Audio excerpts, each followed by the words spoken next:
আপনারা শুনছেন secret diaries with আরবি, যেখানে গল্পেরা কথা বলে।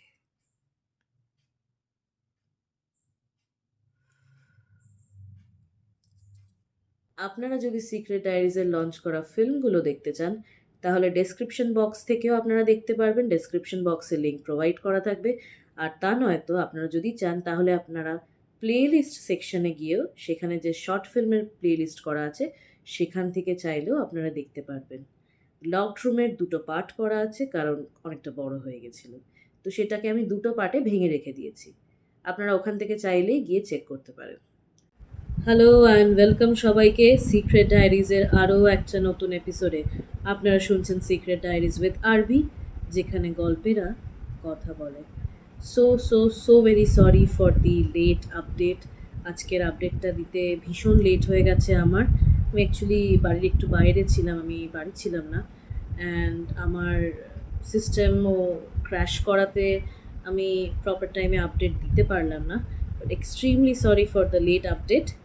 বাট আর কোনো দেরি না করে আজকের গল্পে আমরা চলে যাব। আজকের যে ঘটনাটা আমাকে যে লিখে পাঠিয়েছে, সেটার নাম বলতে ইচ্ছুক নয়, আমি তাই তার নাম প্রকাশ করছি না। কিন্তু এটা ঘটেছে তার দাদার সাথে, আর তার দাদার নাম সৌনক। তো সৌনককে নিয়ে যে ঘটনা ঘটেছে সেটা আমরা একবার শুনে নেব। উনি যেভাবে লিখে পাঠিয়েছেন আমি ঠিক সেভাবেই আপনাদেরকে পড়ে শোনাচ্ছি। নমস্কার। ভূত বলতে আমরা সাধারণত যা বুঝি সেই সাদা কাপড়, ভাঙা বাড়ি বা রাতের স্টেশন। আজকের দিনে দাঁড়িয়ে সেগুলো কি আসলে অতটা প্রাসঙ্গিক?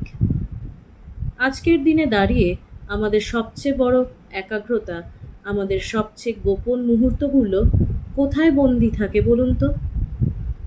আমাদের স্মার্টফোনে বা ল্যাপটপের স্ক্রিনে। যদি ভয়টা সেখান থেকে আসে, তাহলে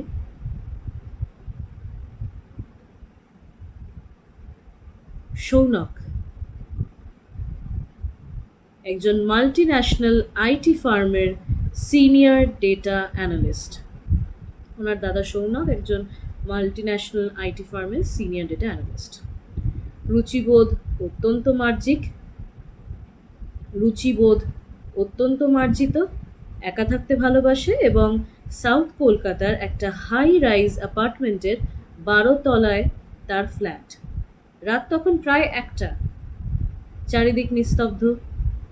সৌনক তার স্টাডি রুমে বসে একটা গ্লোবাল প্রজেক্টের কোডিং রিভিউ করছিল। ওর কাজ করছিল বসে। বাইরে হালকা বৃষ্টি শুরু হয়েছে, কাচের জানলায় জলের ফোঁটা পড়ার মৃদু শব্দ। হঠাৎ করেই সৌনকের ফোনের স্ক্রিনটা জ্বলে উঠল। একটা নোটিফিকেশন, কোনো মেসেজ বা ইমেল নয়। তার ঘরের কর্নারে রাখা স্মার্ট সিকিউরিটি ক্যামেরার অ্যাপ থেকে একটা অ্যালার্ট এসেছে। Motion detected in the living room.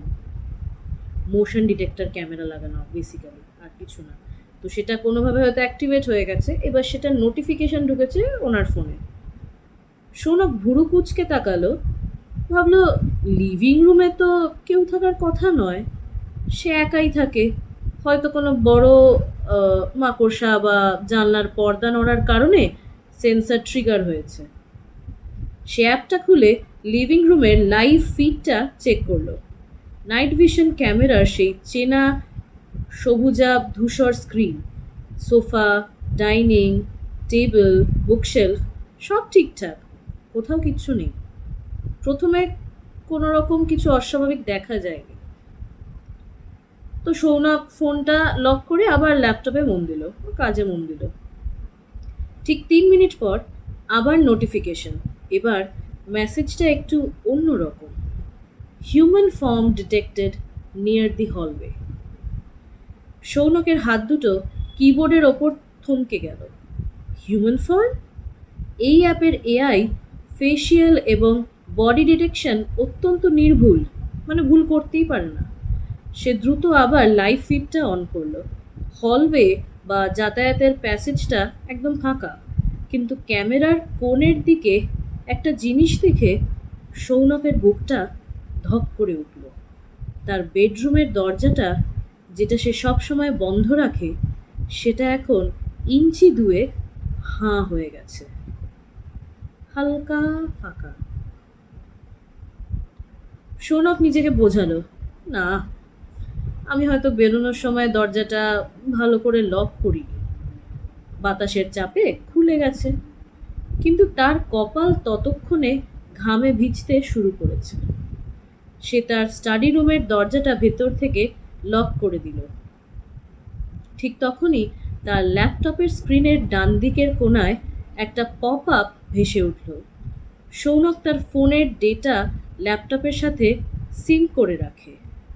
স্ক্রিনে লেখা উঠল, airdrop attempt, unknown user wants to share a photo।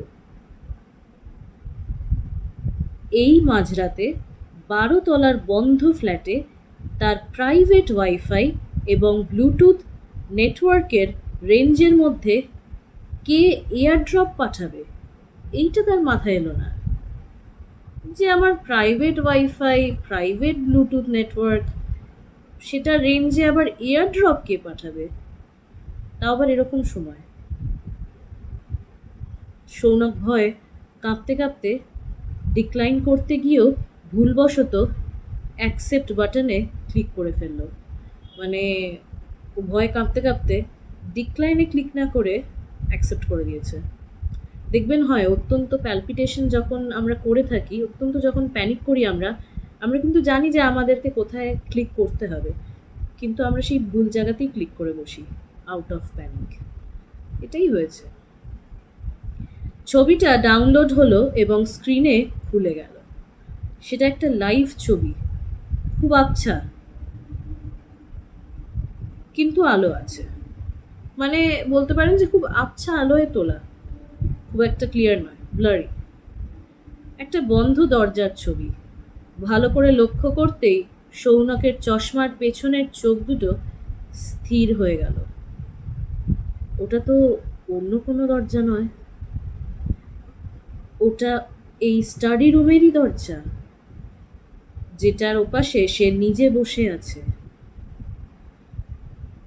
তার মানে কেউ একজন ঠিক এই মুহূর্তে তার দরজার ওপারে করিডোরে দাঁড়িয়ে তার ফোনের ক্যামেরা দিয়ে দরজাটার ছবি তুলে তাকেই এয়ারড্রপ করেছে, মানে ওকেই পাঠিয়েছে।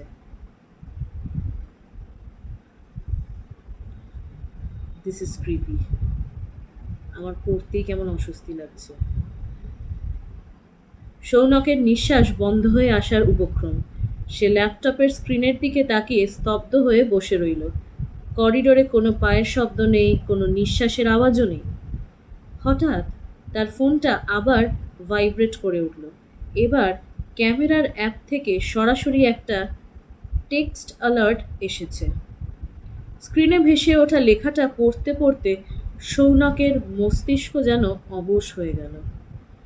সেখানে লেখা ছিল, face recognised, Saunak, location study room, status ক্যামেরার ঠিক পেছনে। মানে বুঝতে পারছেন? সৌনক বুঝতে পারল নোটিফিকেশনটা করিডোরের ক্যামেরা থেকে আসেনি, তার ল্যাপটপের ঠিক ওপরে যে ইনবিল্ট ওয়েব ক্যামেরাটা রয়েছে সেটার সবুজ ইন্ডিকেটর লাইটটা এতক্ষণে জ্বলজ্বল করে উঠেছে। কেউ তার ল্যাপটপ হ্যাক করেনি। ক্যামেরাটা তার নিজের ঘরের অন্ধকার কোণটার দিকে ফোকাস করে রয়েছে, যা সৌনকের ঠিক পিঠের পেছনে। সৌনক আর ঘুরে তাকানোর সাহস পেল না।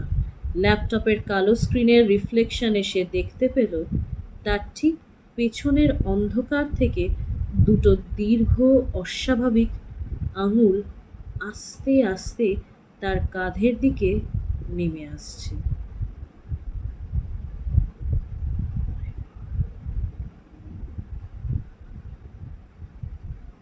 ল্যাপটপ জোরে বন্ধ করার একটা ক্ল্যাক শব্দ, তারপর সম্পূর্ণ নীরবতা। উনি এখানেই লিখে শেষ করেছেন। এরপরে ওনার দাদা সৌনকের সাথে কী হয়েছে সেটা নাকি এখনও অবধি জানা যায়নি। এই ঘটনাটা খুব পুরনো নয়, এই ঘটনাটা ঘটেছে ঠিক 1 মাস আগে। যেহেতু ওনারা দুজন দুটো আলাদা শহরে থাকেন, ওনার দাদা সৌনক কলকাতায় থাকে আর উনি নিজে থাকেন দিল্লিতে। ওনার যেহেতু আসার সুযোগ হয়নি কলকাতায়, উনি আসতে পারেননি 1 মাসে, তাই জন্য ওনার দাদার এখন কি কারেন্ট সিচুয়েশন, ওনার দাদা কেমন আছেন বা এই ঘটনার পরে ওনার দাদার সাথে কি হয়েছে উনি এখনো অবধি জানেন না, ওনার কোনো আইডিয়া নেই। আর এই ঘটনাটাও উনি সরাসরি নিজে জানতে পারেননি, ওনার দাদার এক বন্ধু ওনাকে জানিয়েছে। বেসিক্যালি বলতে পারেন সৌনকের ফ্ল্যাটের নেবার। যেহেতু ওনারা দুজন সেম জায়গা থেকে এই মোশন ডিটেক্টর ক্যামেরা কিনেছিলেন, তো যেহেতু ওর মানে সৌনকের যারা নেবার হয় তাদের মোশন ডিটেক্টর ক্যামেরাটা কোনোভাবে খারাপ হয়ে যায়, তো তারা সেই দোকানে যায় সেটা ঠিক করানোর জন্য। সেখান থেকে তাদেরকে এই ফুটেজটার কথা দেখানো হয়, এই ফুটেজটা তাদেরকে দেখানো হয়। এইটা দেখেই সৌনকের নেবার ইমিডিয়েটলি সৌনকের ভাইকে কন্ট্যাক্ট করে, কারণ তাদের কাছে সৌনকের ভাইয়ের নাম্বার ছিল। তার ভাই অনেকবারই তার ফ্ল্যাটে এসেছে, তাই আলাপ পরিচিতি ছিল। সেখান থেকেই উনি আমাকে লিখে পাঠিয়েছেন এই ঘটনাটা সংগ্রহ করে। ওনার এখন অবধি ওনার দাদার সাথে কোনো কথা হয়ে ওঠে। প্রথম দিকে আমি যখন পড়ছিলাম ঘটনাটা, আমার একটুখানি বিশ্বাস করতে একটু অদ্ভুত লেগেছিল যে এরকমটা হয় কি না আদতে, নট শিওর ইয়েট, কিন্তু আমার ঘটনাটা বেশ লেগেছে আজকের। আমার ভীষণ ভালো লেগেছে আজকের ঘটনাটা পড়তে, তাই ভাবলাম আপনাদের সাথেও শেয়ার করি ঘটনাটা। আপনারা শুনে বলুন যে আপনাদের ঘটনাটা কেমন লেগেছে, আদতে এরকম কি সত্যিই বাস্তবে হতে পারে নাকি নয়। কারণ আমার স্লাইট একটু ডাউট আছে যে এরকম হতে পারে কি না। তবে আজকের ঘটনাটা কিন্তু বেশ রোমাঞ্চকর ছিল।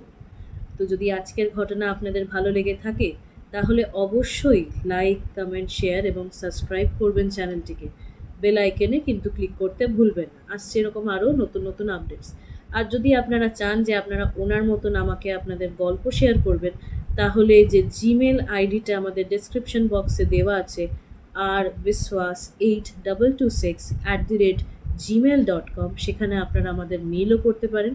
আদারওয়াইজ যে ফোন নাম্বারটা দেওয়া আছে সেখানেও চাইলে আপনারা সেটাতে হোয়াটসঅ্যাপ করতে পারেন বা আমাদের সাথে লাইভ কলে আসতে পারেন, বা আপনারা চাইলে হোয়াটসঅ্যাপে ভয়েস মেসেজও পাঠিয়ে দিতে পারেন। বাট একটা ছোট্ট রিকোয়েস্ট, যখন ভয়েস রেকর্ডিং করবেন তখন যেন কোনো শান্ত পরিবেশে গিয়ে আপনারা রেকর্ড করেন, তাহলে একটু সুবিধা হয়। ফোন নাম্বারটা হচ্ছে 8584927022। তো এই ছিল আজকের ঘটনা। দেখা হবে আপনাদের সাথে আবার পরবর্তী ও নেক্সট এপিসোডে। ততক্ষণ শুনতে থাকুন, দেখতে থাকুন। শুভরাত্রি।